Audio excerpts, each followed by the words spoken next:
What are your favorite ways to tell you are lifting at appropriate RIR to build muscle without impacting recovery and performance in your next workout? I think there's 2 ways to go about this. He or she brought up RP and Tiffany? Is it Tiffany? Okay, Yeah. I didn't listen to the name. Sorry, Tiff. I know you're a girl.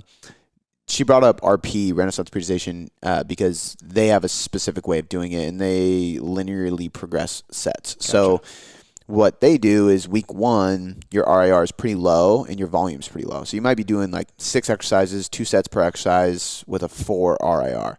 The next week you do 3 sets, 3 RIR.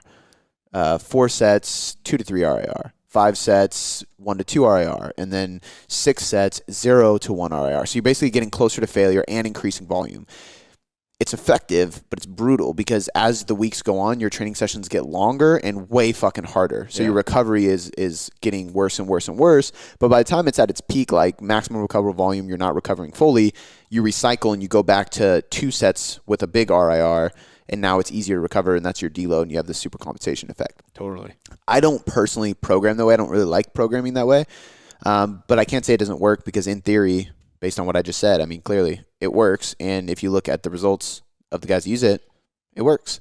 And we talked about this on a recent podcast. I think it's reserved for dedicated bodybuilders because those are the guys that are going to be really committed to doing long training sessions and really being meticulous with their progressions over the weeks. Now, another way to do it is you could literally just stay at 1 to 3 RIR every single week. And then by the time you get to a place where what load was once 3 RIR is now 0 or 1 RIR, you need a deload. You take a deload, you go way lower than, so you're going like 5 RIR, drop volume, and then you repeat. I would rather do that. If you constantly say 1, 2, or 3 reps shy of failure, you're in the zone of making good gains and not going too hard to where you don't recover. You can train to failure on some things, like you can train to failure on a band pull apart or a dumbbell lateral raise or a sled push. You're going to be fine. It's not going to wreck you. If you go to failure on a deadlift or a squat or a bench press or even a dumbbell RDL and things that are more compound, you're going to get smashed and you're not going to be able to recover for very long. So in general, I would say like your accessory work that is easy to recover from, and everybody listening to this can justify what's easy to recover from. If you're doing a dumbbell hammer curl or a dumbbell lateral raise or a band something, it's going to be probably pretty easy to recover from. I don't think it's a debate. You can take those to failure sometimes or stay 1 rep shy away from failure because you're failing based on muscular fatigue and metabolite accumulation. It's different than your nervous system smashing, right? It's just your muscle getting so full that it's hard to move, which is easier to recover from than central nervous system fatigue.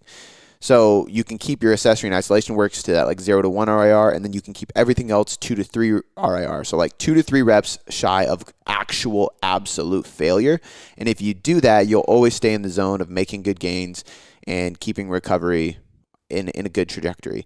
And then what you do is if I'm staying at 2 to 3 or 1 to 3 RIR every single week, I'm going to add load as the weeks go on because I'm going to get stronger. Right? I'm doing the same rep range. I'm staying a couple reps shy of failure. I'm getting good gains. I should be able to add load week to week and maintain that RIR, right? Because if I do 200 pounds and it's for 8 reps and it's a 2 RIR, well, if I do that again next week, maybe it's like a 2.5 RIR, like just a little bit easier. But it should be easier because I just did it last week and I got stronger because I did it and I recovered from it. So after another week, I might be able to go like 205, or I hit 200 again. I realize it's like a 3 or 4 IR. And it's like, damn, I got way more in the tank. Next week, I'm going to go up. So I would rather somebody stay about 1 to 3 RIR, 1 to 3 reps shy of failure on everything and try to linearly progress load over time. Maybe reps. So like if you're doing lateral raises, you can add reps until you can bump up weight. Yeah. That's my preferred method. And as long as you're not going to complete failure on big lifts, you should be fine to recover. And everybody needs a deload. Remember too, like it's not just about how many sets you're doing, how much load you're lifting. It's about time too. If you've been just generally getting pretty close to failure, making good gains for fucking 10 weeks, you're going to need a deload soon because it's 10 weeks of training. It's a lot of accumulated energy being put into it. And that's okay. So just know that like deloads are normal. We all need them. And you would think more frequently. I don't know, more frequent than every 10 weeks. Yeah. I mean, 6? It depends on the person. And You program. know, I have some clients who are training 3 or 4 days a week, and they deload every 12 weeks. But it's because they're like, for a good example is this is like a new female to lifting. Yeah. Right. She's not lifting at her max intensity yet because she doesn't know how. It's a skill. Yeah. So she doesn't need deloads yet. I've watched somebody do this where it was like I never deloaded her because she didn't need it. And then it started becoming every few months. And then it was every 2 months. And now it's every 4th week is a deload because she needs it. We go 3 or 4 weeks of training hard. We give it a deload and then we repeat. And typically I find that's where most people get to. You get to about anywhere between 4 to 6 weeks, you're going to need a deload. Yeah. It's every 4th week for me. So I have... Maybe that's just what I was thinking. Yeah, and it's not even technically I don't even do really full deloads when I program because we have like a new week. Like last week was a new week, so RIR was a bit higher, so we can get used to movements, and that's kind of a deload naturally. It's just a little bit easier. Yep. Week 2 gets harder. Week 3 is really fucking hard, and then week 4 is a new program. We're learning new things. It's kind of somewhat of a deload again. So it's like you're kind of cycling in small deloads every 3 to 4 weeks, so you don't have to take a full real deload. Gotcha. Which isn't fun, just skipping the gym. But yeah.